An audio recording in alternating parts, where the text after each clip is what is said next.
Have you heard the Whistler?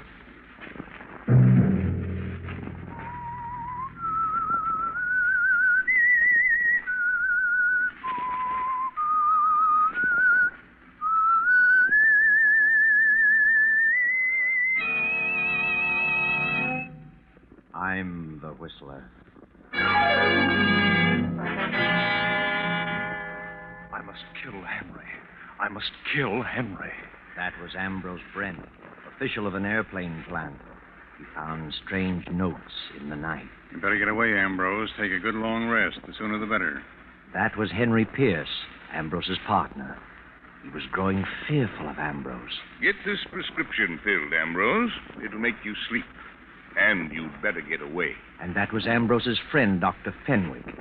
And this is Ambrose's wife, Doris. What's happened, Ambrose? Look at me. What have you done? Another Saturday night, and again CBS presents The Whistler.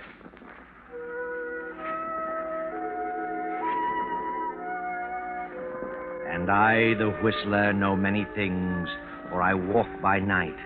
I know many strange tales, many secrets hidden in the hearts of men and women who have stepped into the shadows. I know the nameless terrors of which they dare not speak. And so I tell you tonight the strange story of Notes in the Night.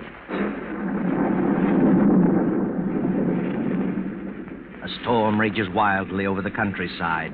Beyond that long row of trees stands a lonely house half hidden in the darkness of the night. Not a single light appears from any of its many windows. But up there in that room with the large window, a man stirs fretfully in his sleep. The man is Ambrose Brent, an official of an airplane plant. But it's not the storm that stirs his uneasy slumber. It's something else, something far more sinister, something that has happened many times in the past few weeks. Now he stirs again, moans loudly, and suddenly sits bolt upright in his huge bed. Who's there? Who's there, I say? It's funny. I have sworn I heard something. I swear I felt someone in the room. Turn on the lamp, Ambrose. You'll see. I can't imagine what's happening to me. It's just nerves, I guess. It's just... Good Lord. Another note. Another one. I must kill Henry. I must kill Henry. That's the third note this week in my own handwriting. I've got to do something. I've got to tell someone. Henry's my best friend. Oh, it's nerves. I know. I'll call Dr. Fenwick. Doc will know what's wrong. Fairchild 1834W. Yes. Hello? Is Dr. Fenwick in? No, Dr. Fenwick isn't in. He can be reached at Walnut 2380. Walnut 2380. That's Henry Pierce's number. I can't go there. If there's anything to this, I must stay away from Henry. I've got to see Doc Fenwick. Wait till morning.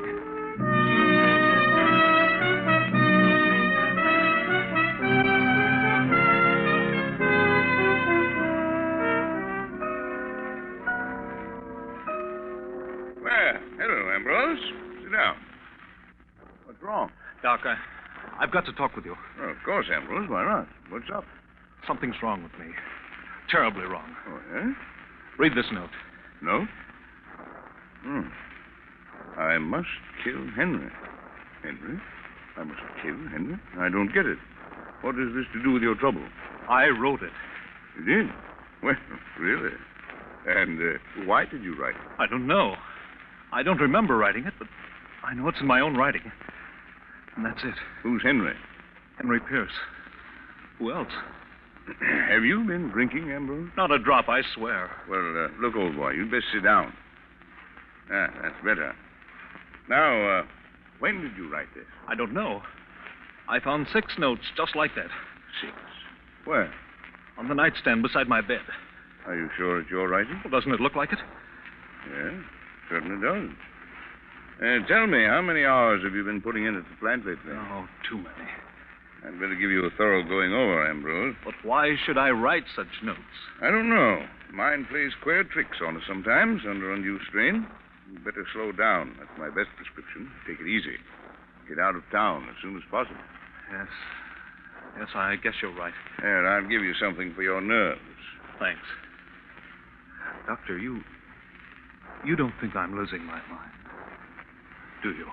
No, Ambrose. You're just terribly upset, that's all. Here. Here's your prescription. You better get it filled tonight. Thanks. I'll leave Saturday. You don't think there's anything wrong with me? Mentally, I mean. If you're in town after Saturday night, I'll drag you out with my own two hands. Good night, Doctor. Good night, Ambrose. Sleep tight. And don't think about anything.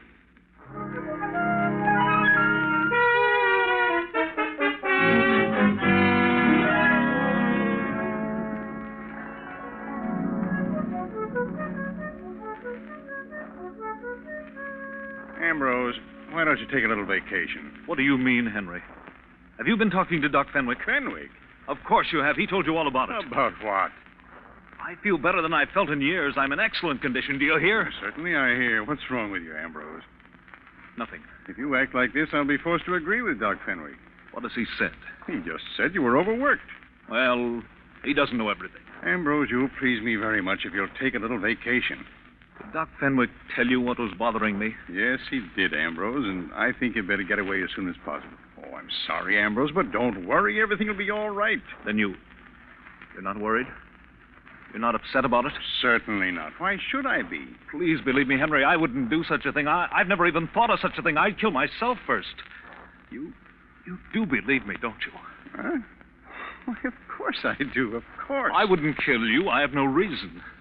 Shall I drive you home, Ambrose? No, I'll get home. I'd better leave tomorrow, hadn't I? I'll go up to my place in the mountains. There's no one there. My wife has gone to Palm Beach. Yes, Ambrose. You better leave tomorrow. Yes. Doris will be back from Palm Beach in 3 weeks. That'll be long enough. I'm sure you'll find things different when you return. Quite different. Good night, Henry. Goodbye, Ambrose. Sleep tight and don't think about anything.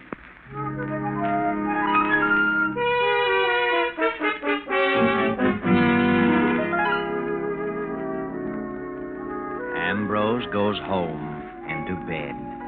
The clock ticks off the eerie hours.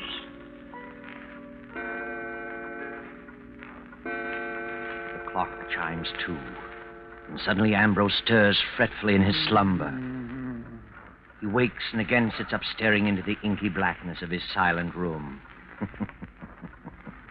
Turn on the light, Ambrose. Turn on the light. Who is it? Who's there? Good Lord. Another one. I must kill Henry. Jameson! Jameson! I've got to get hold of myself. This is ridiculous. Jameson! I'm losing my mind. I must be. Did you call me, sir? Yes. Yes, I called you. I thought I heard a scream. A scream? No, What time is it? It's long after midnight, sir. It's 2:00. 2:00? Oh, pack my bag. Order my plane to be ready in 30 minutes. Where are you going, sir? It doesn't matter. Yes, sir. I've got to get away. I've got to. 2:15. I must get away. I must. I'm mad. I must be. Jameson! Jameson! The car is at the door, sir. Then come on with the bag. Where are you going, sir? I don't know where I'm going, Jameson. Understand? Yes, sir, I understand. Good night, Jameson. Goodbye, sir.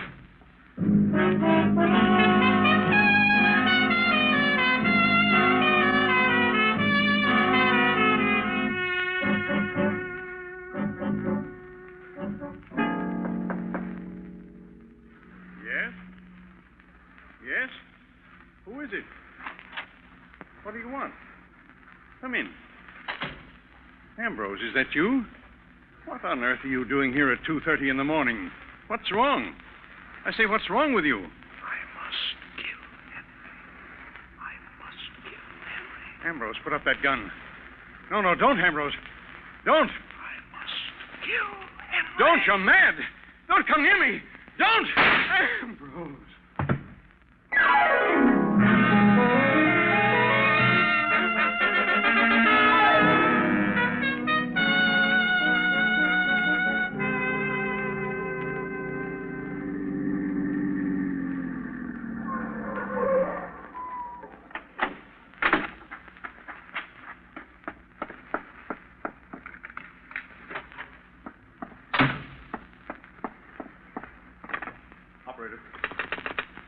Operator, I want Dr. Fenwick in New York.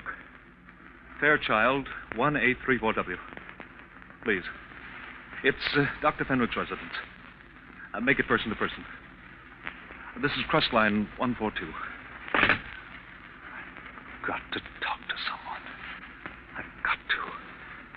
I can't stand this silence, this being alone. Hello? Oh. I see. No, never mind. I'll call tomorrow. Put up your hands. Don't move. Doris! Ambrose! What on earth? What are you doing here? Why, what are you doing here? I thought you were in Palm Beach. What are you doing up here in the mountains? I changed my mind. I decided to come up here. Why didn't you let me know? I didn't think about it. I was going to phone you in the morning. Well, how did you find time to get away from the plant?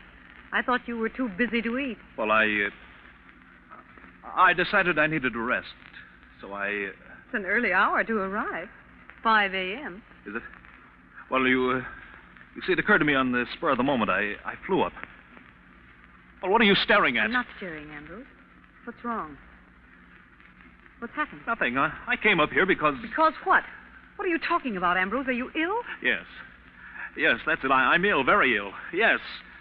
Get the doctor. What doctor? There's no doctor near here. Get Dr. Fenwick. He knows. Dr. Fenwick? He's the only one who knows. Except Henry. Are you out of your mind? No, I'm not. Do you hear? It's a lie. I'm not crazy. I won't be crazy. Oh, Doris, what's happened to me? What's happened? Oh, poor Henry. Ambrose, look at me. What have you done? What have you done? Let me alone. I'm going to bed. I want to get some sleep.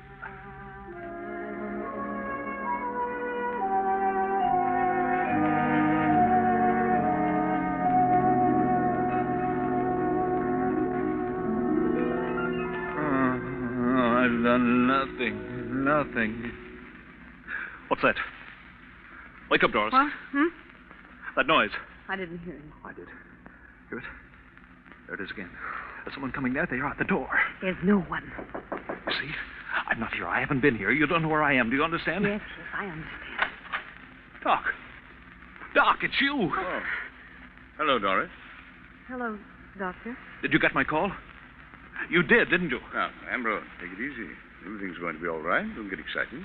All right. What do you mean? You've got a 50-1 chance to pull out of this. Pull out? Certainly. I know you're mentally upset.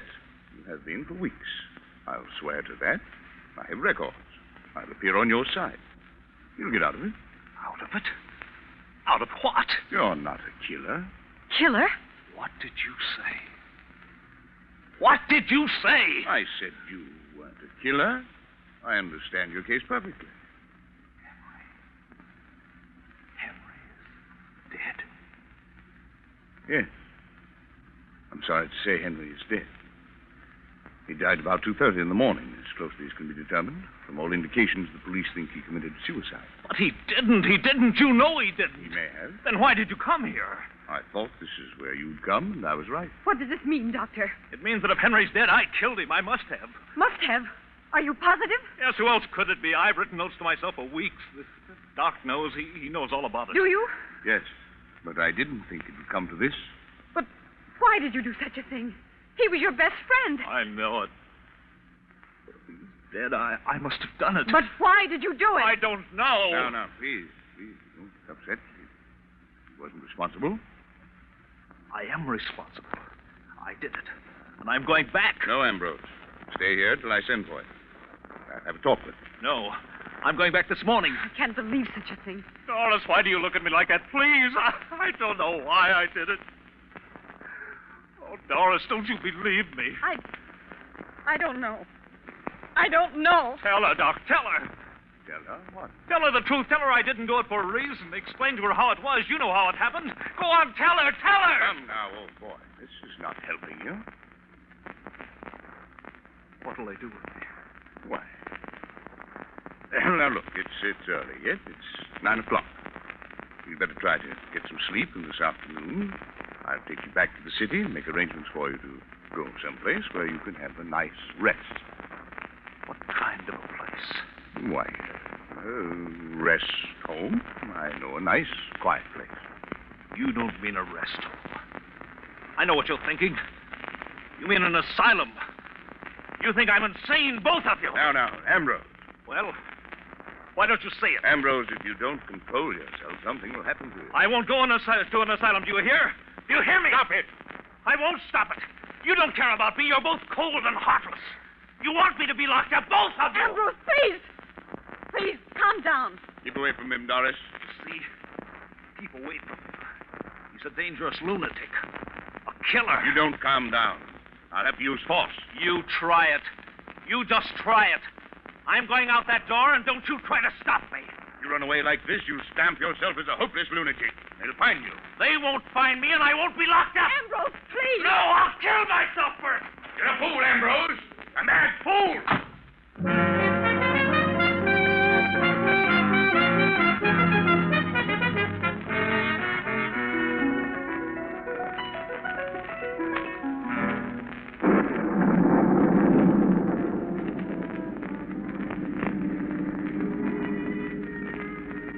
Now you've done it, Ambrose. You've really made a mess of things. You're a fugitive now. They'll throw out a dragnet. You'll have to run and hide and sneak, afraid of every shadow. You'll have to run, Ambrose. Hide and sneak and run for the rest of your days. Ambrose Brent, fugitive. Henry's dead. Henry's dead. Henry's dead. Ambrose Brent, fugitive. Ambrose Brent, 5 feet 8. 150 pounds. Brown hair. Blue eyes. Wanted for murder.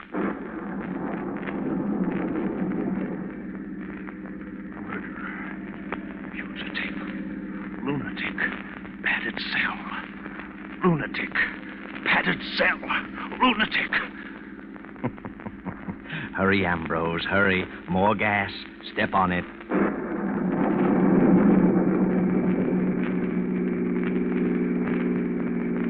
What's that? A sign, Ambrose, and a red flag swinging in the road. 2 men in black rubber coats.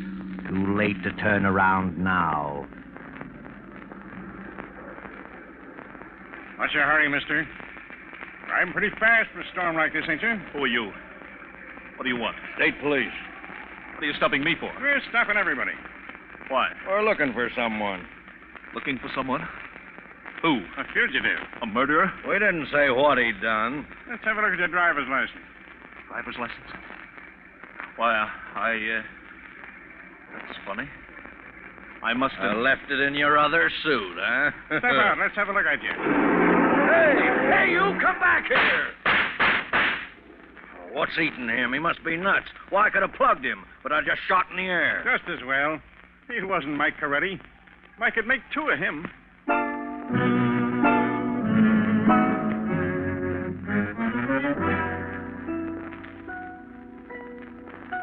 Know where you are now? Recognize this room? That's right. It's the room of death, where Henry was murdered the night before. His body has been removed, but the pad on his desk is still there, smeared with a large brown stain. There are 5 people in the room: Dr. Fenwick and Doris Brent, Jameson the Brent's butler, Inspector Fields, and Carnes of the District Attorney's office. The inspector is speaking. District Attorney Carnes had an appointment with Henry Pierce. It was he who discovered the body this morning. Pierce had been dead about 7 hours. Right, Mr. Carnes? That's right, Inspector Fields. We attempted to reach Mr. Brent and were told by Jameson, the butler, that he left town at 2 in the morning. He told us about the place in the mountains, and there we reached you, Mrs. Brent. You've no idea where your husband is, Mrs. Brent? Not the slightest. Your butler said you had gone to Palm Beach.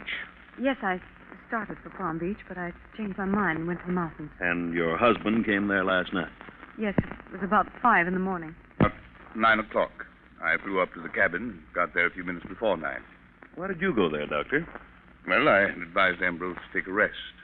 He's been working too hard and was heading for a nervous breakdown. When I learned of Henry's death, I went to tell him about it. Doctor, you visited Henry Pierce here last evening. I did. He phoned me to come over. I got here about 11. He'd made a new will and wanted me to witness it and asked if I would serve as executor. I read it and signed it. I see. In whose favor was the will drawn? Well, the old will left everything to Ambrose.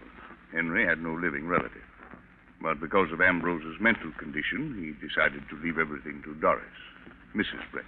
That's correct. I found the will on the desk. Was Ambrose Brent your patient? Yes, of course. What was his trouble? Too much work. He had a great responsibility. Did you think he was losing his mind? No. Did he think so? Well, he was terribly upset. He'd been having hallucinations.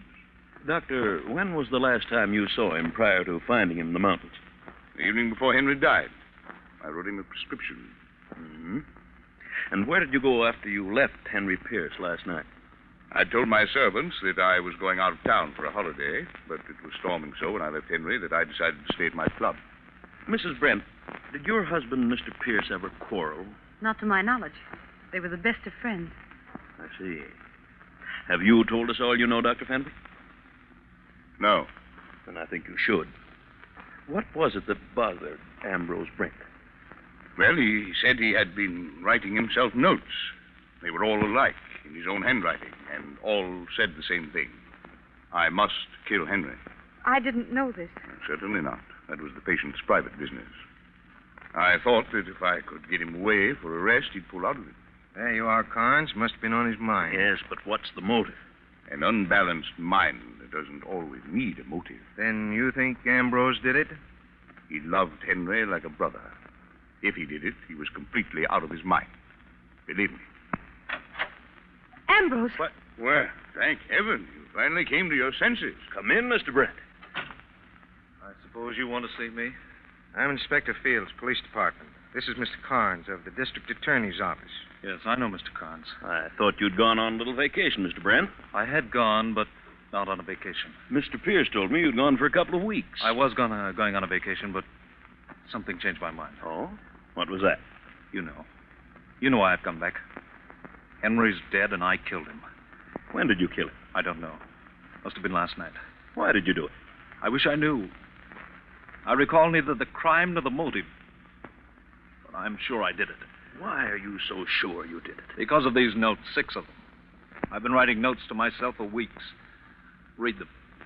Are they in your own handwriting? Certainly. But I don't remember writing a one. I must have some form of amnesia. Hmm? When I heard Henry was dead, I tried to run away. I couldn't stand the thought of an asylum, but the faster I ran, the more I hated myself, so I came back to get it over with. It's a great relief. Now, Mr. Brent, compose yourself. Mr. Brent, did you know that Henry Pierce made a new will last night, leaving his estate to your wife? What? Why should he do that? Well, perhaps he was worried about you. Of course. Why shouldn't he be? He knew I was acting strangely. Take a look at this will. Is that Henry's signature? Certainly. You're sure it isn't your writing? It is not. I couldn't copy his signature if I tried. It's just a bunch of scrawls. Mm-hmm. Oh, Mr. Brent, take this pad and write on it, I must kill Henry. Please, isn't that being a bit brutal? Go ahead, write it. There you are. Good. Now write the date on it. They weren't dated. Well, write it anyway. Write the date in numerals. Don't name the month. There it is. Thank you. Now you write the same, Mrs. Brent. There. Thanks. Now you, Dr. Fenwick. There you are. Mm-hmm. Well, The notes you got were certainly in your own handwriting, Mr. Brent. I told you that. Why waste so much time? I came back to get it over with. I'm tired. There, you need some sleep, old man. You'll feel better after you've had a nap. I can't sleep. I haven't slept for days. You should have. You've been taking that medicine I gave you. I didn't get it. I didn't want to sleep. I just wanted to get away. Here's the prescription, still in my pocket. Prescription? May I see it, please? Thank you. What is this medicine, Doctor? It's intended to induce sleep, but he's so stubborn he wouldn't take it. If he had, this wouldn't have happened. Oh. Inspector, take a look at this note written just now by Mr. Brent. I must kill Henry. And the date. 5/14/42. May the 14th, 1942. Now, Mrs. Brent's note. I must kill Henry. 5/14/42. The same. Mm-hmm. And now Dr. Fenwick's. I must kill Henry. 14/5/42. And now read the date on the will. 14/5/42. What does that mean? There aren't 14 months. And now look at the date on this prescription. 14/5/42. Well, I'll be darned. What does it mean? It means that Dr. Fenwick was educated in Europe, where they indicate the day of the month first, then the month. The 14th day of the 5th month. What? Well, you're crazy. Are you accusing me of this? It means that the doctor, not Henry, wrote this will, and if he wrote the will, he must have killed Henry Pierce. And if he killed Henry, he must have had a motive. And I've guessed that motive. You're out of your mind. What motive would I have? You also wrote those notes and left them for Ambrose to find. You're an expert at handwriting, Dr. Fenwick. You figured that Ambrose would be declared insane, and Henry's as well as Ambrose's property would go to Doris with you as executor in complete control. I don't believe it. Ridiculous. And this is what I hate to say at this moment, but I think it's true. Dr. Fenwick, tell him about you and Mrs. Brent. That's a lie. Tell him, Doctor. That's what's back of the whole thing. You're stuck. You might as well tell him. All right. All right, I wrote the will. I wrote the notes. I am in love with Doris. I have been for years. She was in love with me. Doris. I'm sorry, Henry. But she had nothing to do with Henry's death. Not a thing. I came here that night disguised as Ambrose. Henry didn't hear my voice. I only whispered. He thought it was you. That's all. Sorry, Doris. Stop him. Good Lord. Well, the doctor is dead.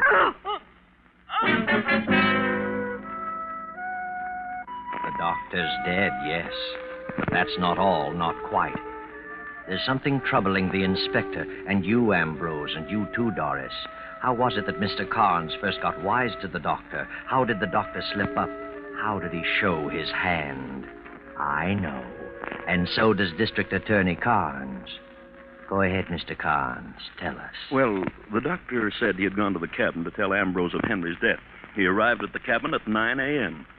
I didn't discover the body till 10 a.m. and gave strict orders that it was not to be announced until we'd inspected everything thoroughly. Therefore, the only way the doctor could have known about the murder was to have been present when it happened. So you see, the doctor didn't go to the cabin to inform Ambrose. He went there to meet Doris. And when he was surprised by Ambrose, he used the death of Henry as an excuse for his coming.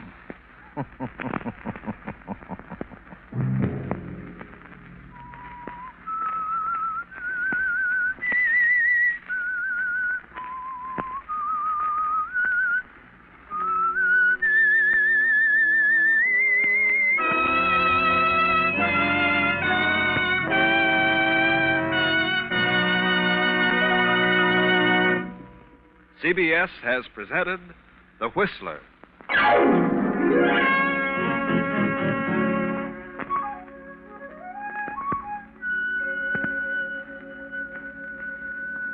Original music for this production was composed and conducted by Wilbur Hatch. Tonight's Whistler story was written and directed by J. Donald Wilson and originated from Columbia Square in Hollywood. Next week, same time, I, the Whistler, will return to tell you the incredible story of the Draft of Death. Good night. This is the Columbia Broadcasting System.